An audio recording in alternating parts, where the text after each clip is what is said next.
बोलो बोलो बाबा बैजनाथ की।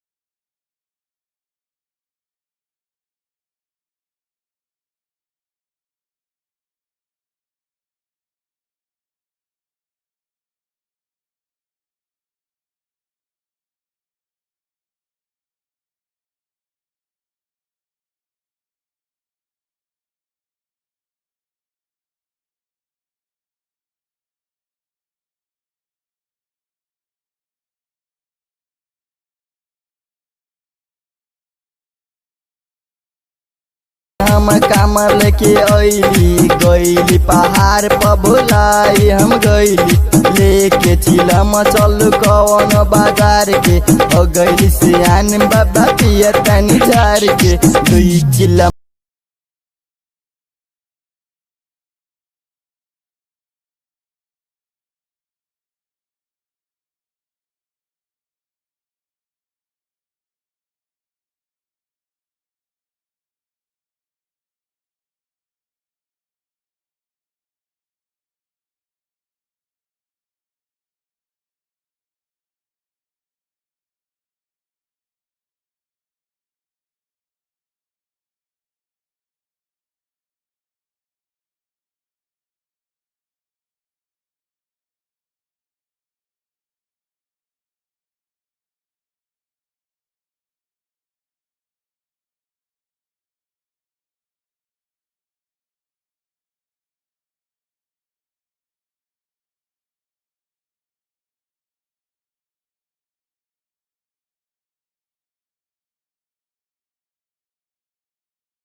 लेके अइली गइली पहाड़ पर भुलाई हम गइली लेके चिलम चल कवन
के दरबार में और जिससे बाज ना पाई कोनो गाना हमारा के चाहिए चिलम के खजाना तू चिलम मार लो जल जाके ढार लो